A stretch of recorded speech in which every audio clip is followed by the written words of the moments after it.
जैसे सूर्य को अर्घ देने के लिए जब नारी अगर पुरुष वर्ग सूर्य को अर्घ दे और उसका काम अटक रहा हो तो लक्ष्मी लेने के लिए तो आपको बताया था कि मिर्ची के दाने उसमें डालना है, पर अगर कोई काम अटक रहा उसके लिए कंकु डालकर सूर्य को अर्घ देना चाहिए। बच्चा पढ़ाई के लिए जा रहा हो, परीक्षा में पास होना है, सीए की पढ़ाई बैठ रहा हो या इंजीनियर की पढ़ाई कर रहा हो या कोई सेमेस्टर निकालना हो, नहीं निकल रहा, तो 21 दाने पीले चंदन के करके उसको पानी के कलश में डालकर सूर्य को अर्घ दिलाकर बच्चे को परीक्षा देने भेज दो। जिंदगी में फेल नहीं हो सकता, पास होकर ही आएगा, अच्छे नंबर से होकर।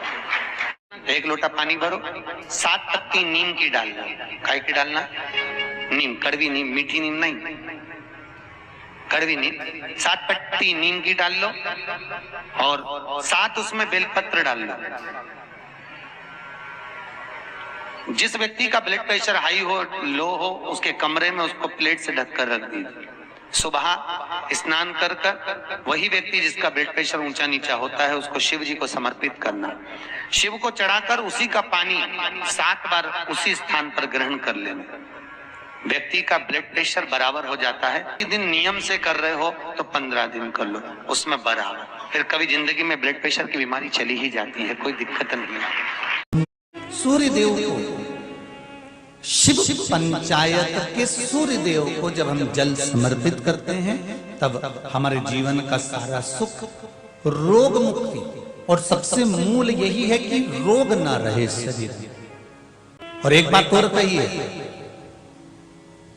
अगर कोई बड़ी बीमारी है, कोई बात आपको शंकर भगवान से कहना है तो रविवार के दिन जब सूर्य को अर्घ देंगे तो वही कलश रख देंगे अर्घ दिया हुआ, फिर उसको आपको धोना नहीं है। दूसरे दिन सोमवार का दिन पड़ेगा, फिर जल भर लो उसी कलश में, सूर्य नारायण को अर्घ देकर वही कलश से वापिस जल भरकर शंकर जी के मंदिर में ले जाकर जल को चढ़ाना प्रारंभ कर दीजिए। आपको स्वयं बड़ी रोग, बड़ी बीमारी में भी आराम लगना प्रारंभ हो जाएगा। आप कहो शंकर भगवान को सूर्य अस्त के बाद जल नहीं चढ़ाया जाता मंदिर के अंदर।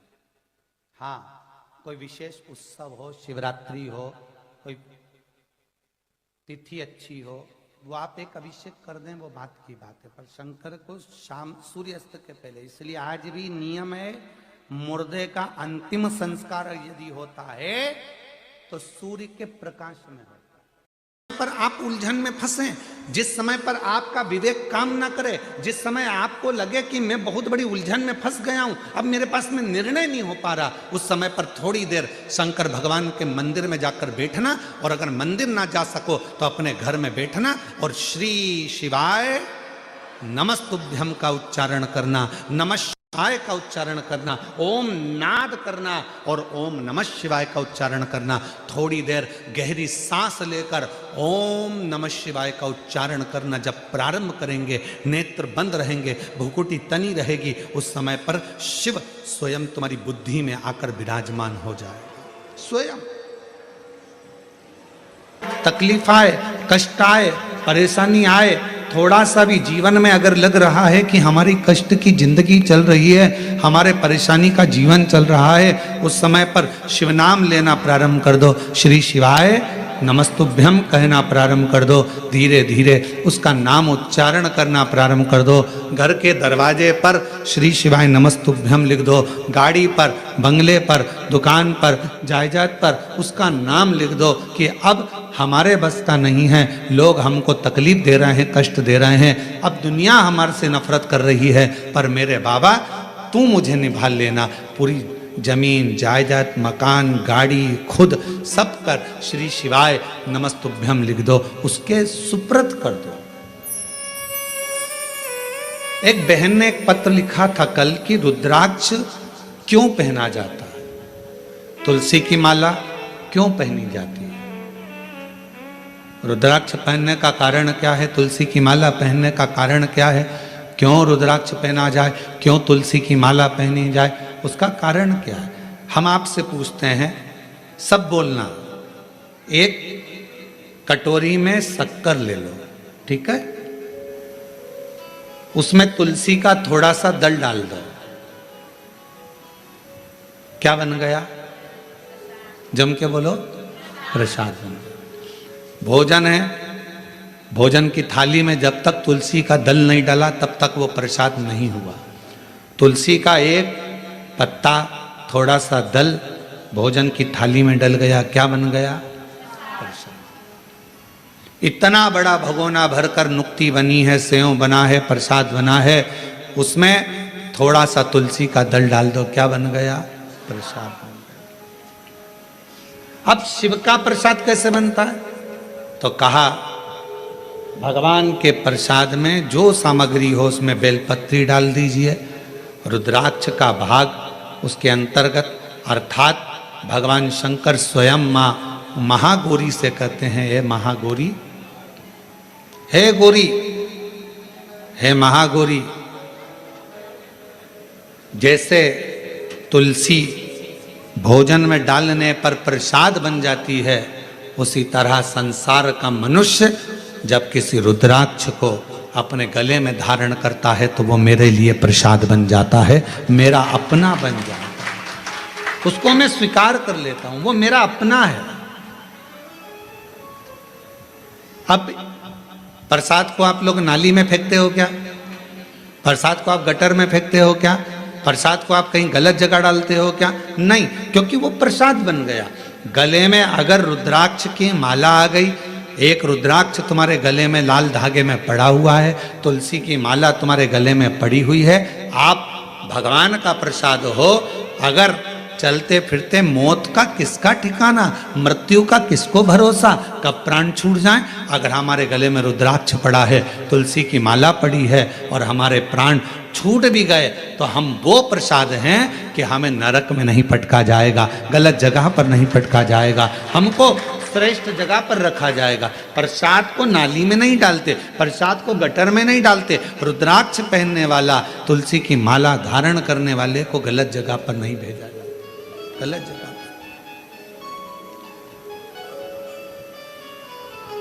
आप गले में अगर रुद्राक्ष धारण करते हो तो शिव का प्रसाद हो। और जितने शिव भक्त इस ऑनलाइन शिव महापुराण की कथा को आस्था चैनल पर श्रवण कर रहे हैं, फेसबुक यूट्यूब पर सुन रहे हैं और सोशल मीडिया पर इस कथा को अगर श्रवण कर रहे हैं, तो उनसे कहूँगा अपने गले में एक रुद्राक्ष अवश्य डालो। तुलसी की माला भी अगर है तो भी एक रुद्राक्ष जरूर डालो। क्यों? अगर गूगल पर सर्च करोगे, फेसबुक यूट्यूब पर सर्च करोगे, इंस्टा पर सर्च करोगे तो उसमें आपको मालूम पड़ेगा एक रुद्राक्ष यदि हमारे गले में होता है तो हमारी बीपी, शुगर, थायराइड इन सब को लेवल में रखता है और वो ना शुगर बढ़ने देता है, ना शुगर घटने देता है, ना बीपी बढ़ने देता है, ना बीपी घटने देता है। एक रुद्राक्ष अपने गले में होना चाहिए। उधर किसने दिया? बोलते जाओ, भगवान ने। तो भोजन कौन देगा? अरे बोलो जम के। मेहनत किसको करना है? अपन को।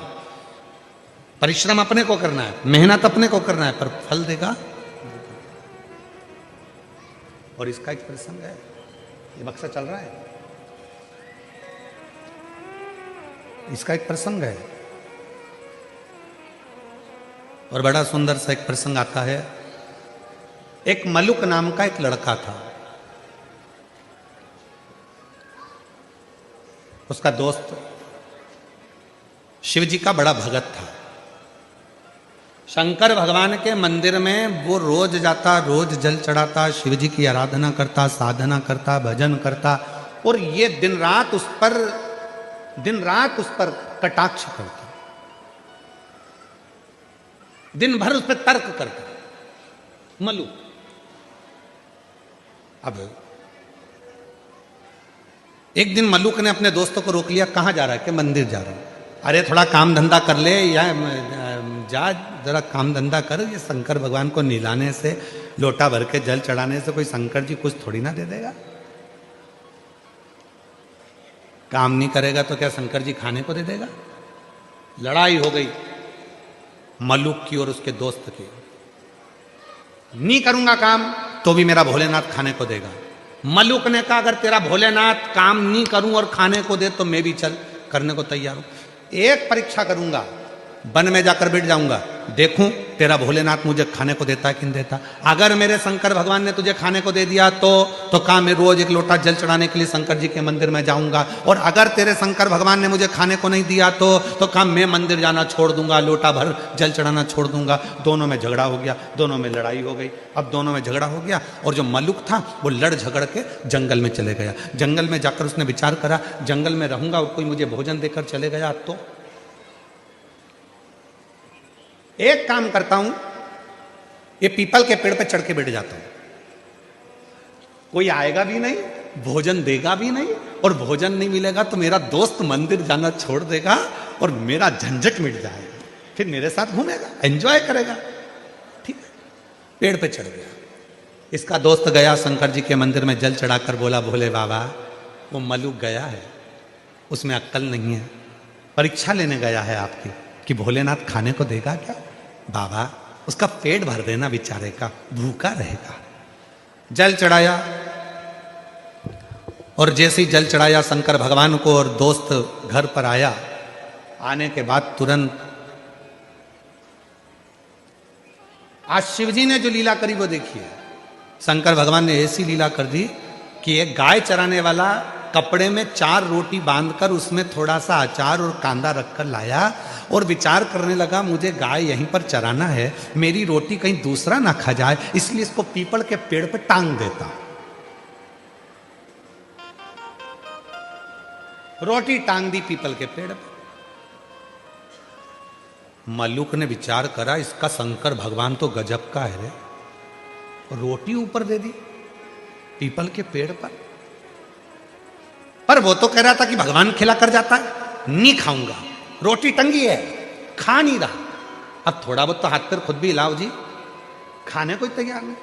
इसका दोस्त शाम के समय भगवान के मंदिर में जाकर, बाबा भोलेनाथ मेरा दोस्त भूखा होगा, उसको खाना खिला देना। शंकर भगवान ने डमरू का नाद करा, 4-6 डाकू घोड़े पे बैठकर धड़ धड़ धड़ धड़ आ गए पीपल के पेड़ के नीचे। जैसे ही थोड़ी देर उन डाकुओं ने आराम करा, उसमें से एक थोड़ा सा विश्राम करा। उसने कहा, सरदार बहुत भूख लग रही है, कहीं से माँ जगत जननी जगदम्बा खाना दे दे तो पेट भरा जाए। इतने में दूसरा बोला, अरे देखो पेड़ के ऊपर रोटी टंगी है, जल्दी उतारो खाते हैं। और जो पेड़ पे से रोटी उठाई और सबने मिलाकर खाने ही वाले थे, इतने में दूसरा बोला, एक भी रोटी मत खाना, ऊपर पुलिस वाला बैठा है, जरूर रोटियों में नींद की गोली मिलाई होगी और पकड़ा जाएंगे तो जूते खाएंगे, इसलिए ले जाकर ये बंद कर देगा, कारागार में डाल देगा, एक रोटी मत खाना। और सबने कहा करें क्या? सरदार ने कहा, इसको नीचे उतारो। ये अपने को मूर्ख समझ रहा, नीचे उतारो, इसको नीचे उतारा, पेड़ से बांध दो, पेड़ से बांध दिया। सरदार क्या करें? सरदार बोला, ये अपने को मूर्ख समझता है, नींद की गोली मिली, रोटी हमको खिला रहा है, एक काम करो, इसकी रोटी इसी को खिलाओ। अब उसकी रोटी, अब वो समझा भगवान आएंगे खिलाने, उसको क्या मालूम था डाकू बन के आ गए। ले रोटी खाओ, के नहीं खाऊंगा। सरदार रोटी नहीं खा रहा, सरदार ने कहा मार मार के खिलाओ। दो ने इधर से दिया, दो ने उधर से दिया, मुंह में रोटी ठूस है, फिर मारे, फिर रोटी, फिर मारे, फिर रोटी, लाल नीला पीला कर कर रोटी खिलाकर और पूरे रस्सी खोल दिए और डाकू चले गए। ये शाम को पिटा पिटाया, दुचा दुचाया, कबाड़ खाने के कबाड़े जैसा रास्ते में से लंगड़ाता जा रहा था। इसका दोस्त मंदिर से आ रहा था, उसने पूछा क्यों भोलेनाथ जी मिले थे? इतने में मल्लुक बोला, तेरा भोलानाथ नहीं खाओ तो मारता भी था, नहीं खाओ तो मारता। तब मल्लुक ने, वो मल्लुक नहीं रहे, तब वो मल्लुक दास बन गए और उन्होंने पद लिखा, अजगर करे ना चाकरी, पंछी करे ना काज, दास मलु का कह गए सबके दाता राम।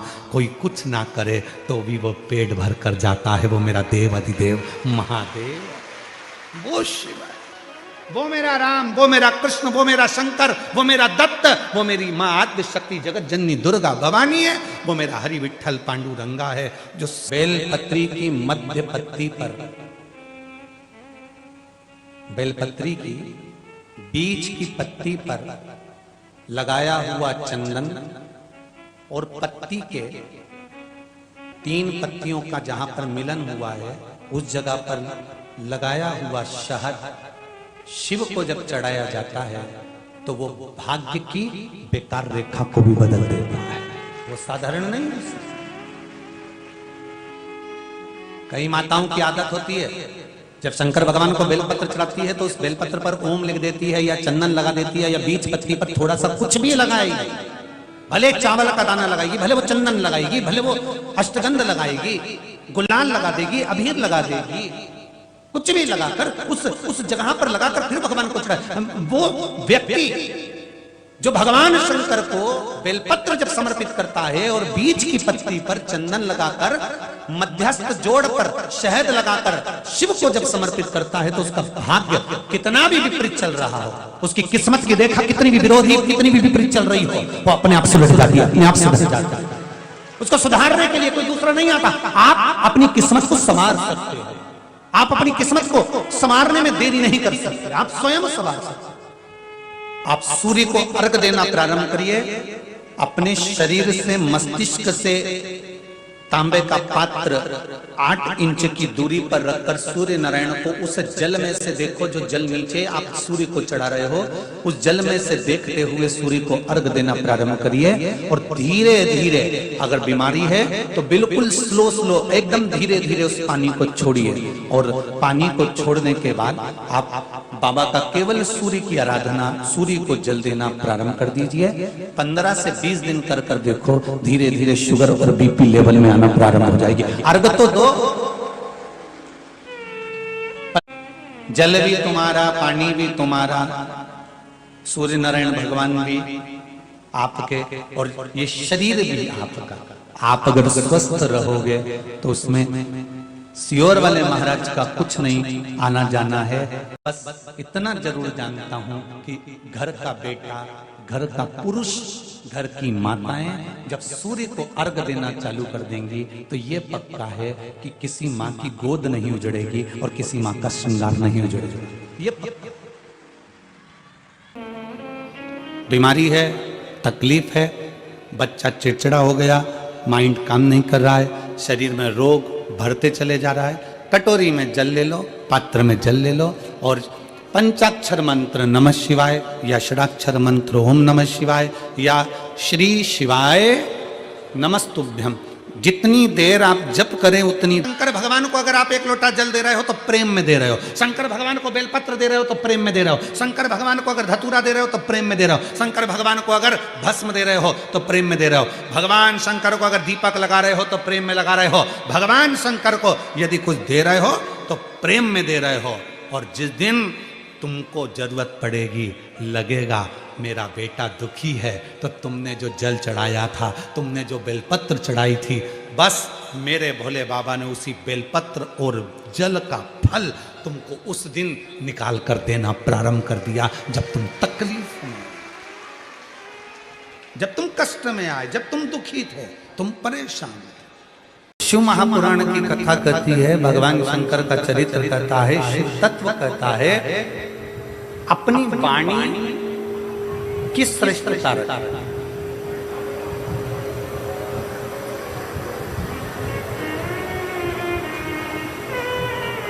एक कौवा भी बोलता है और एक कोयल भी बोलती है।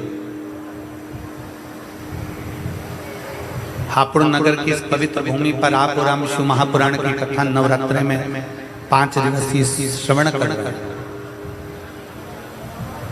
एक कौवा भी बोलता है, एक कोयल भी बोलती है, दोनों बोल, कौवा भी बोल रहा है, कोयल भी बोल रहा है। कौवे ने किसी का बुरा किया क्या? जम के बोलो जरा।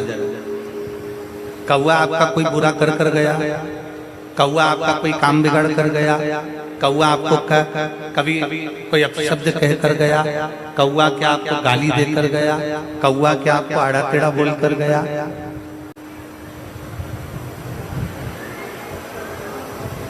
कौवा और कोयल दोनों बोल, शांति रखो। कौवा और कोयल दोनों बोल। कौवा तुमसे कुछ बोला क्या? नहीं। कौआ तुमसे अपशब्द बोला, कौआ आपको ताने दिया, कौआ आपको गाली दिया, कौआ आपको आड़ा टेढ़ा बोला, कौआ यदि आपको अपशब्द बोला हो तो बताओ। कौआ किसी का बुरा नहीं करा तो भी कौआ बुरा की बुराई है। कितने लोग हैं जो कौए को पालते हैं? बोलो रे हापुड़ वाले, कौआ पालते हो क्या? नहीं। कोई हमसे पूछे तो हम भी कह देंगे कौआ क्या पालना। कौआ किसी का बुरा नहीं करा तो भी कौआ बुरा की बुराई है। और कोयल किसी का भला नहीं करी है। कोयल ने किसी को 2 रोटी लाकर नहीं दी, कोयल ने कभी किसी के लिए अच्छा नहीं करा, कोयल कभी तुम्हारे दरवाजे पर आकर अच्छा नहीं करी, कोयल ने तुम्हारे घर में झाड़ू पोछा नहीं लगाया, कोयल ने तुम्हारे लिए पानी नहीं भरा, कोयल ने तुम्हारे लिए कोई अच्छा काम नहीं करा, तो भी कोयल लोगों को अच्छी लगती है। कौआ बुरा लग रहा है, कोयल अच्छी लग रही है। कारण क्या? कौए ने तुम्हारा बुरा नहीं करा तो भी वो बुरा है, कोयल ने तुम्हारा अच्छा नहीं करा तो भी वो अच्छी है। उसका केवल एक कारण है, केवल एक कारण, वो है कौए की वाणी और वो है कोयल की वाणी। कौआ जो बोलता है वो लोगों को अच्छा नहीं लगता और कोयल जो बोलती है वो लोगों को अच्छी लगती है। कोयल जो बोलती है वो दुनिया के लोगों को श्रेष्ठ लगता है। कोयल जो बोलती है वो दुनिया के लोगों को अच्छा लगता है। शिव महापुराण की कथा कहती है, भगवान शंकर का चरित्र कहता है कि जिंदगी में, जीवन में बहुत सारे मोड़ आएंगे, बहुत तकलीफें भी आएंगी, बहुत दुख भी आएगा, बहुत परेशानियां भी आएंगी, सुख का दिन भी आएगा, दुख का दिन भी आएगा। संपूर्ण जीवन में कहीं ना कहीं कष्ट, कहीं ना कहीं परेशानियां, कहीं ना कहीं तकलीफें, कहीं ना कहीं दुख, ये चलता रहेगा। पर शिव महापुराण की कथा कहती है, जीवन में कितना भी कष्ट हो, दुनिया में कितना भी दुख तुम्हारे जीवन में आए, पर एक बात याद रखना कि कौवे जैसी वाणी मत बोलना, कोयल जैसी वाणी बोलते रहना तो तुम्हारी जिंदगी सफल हो। अपनी वाणी कोयल जैसी,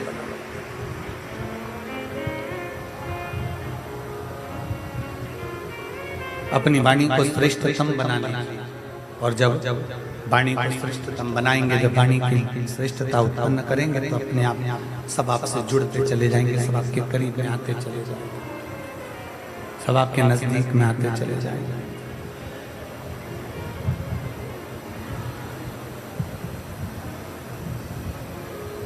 और कहा वाणी ऐसी बोलिए, जम के बोलो जरा, वाणी ऐसी बोलिए मन का आपा खोए।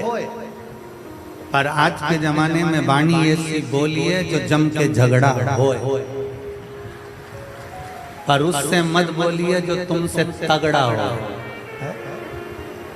हो गया समय। आज के जमाने में लोग वाणी बोलते हैं, शब्द बोलते हैं, उससे विवाद उत्पन्न हो जाता है। प्रयास करो, आप जितना अच्छा बोल सकते हो, जितना अच्छा रह सकते हो, जितनी अच्छी जिंदगी अपने घर में निकाल सकते हो, जितना अच्छा जीवन अपने आनंदमय घर में निकाल सकते हो, उतना निकालने का प्रयास।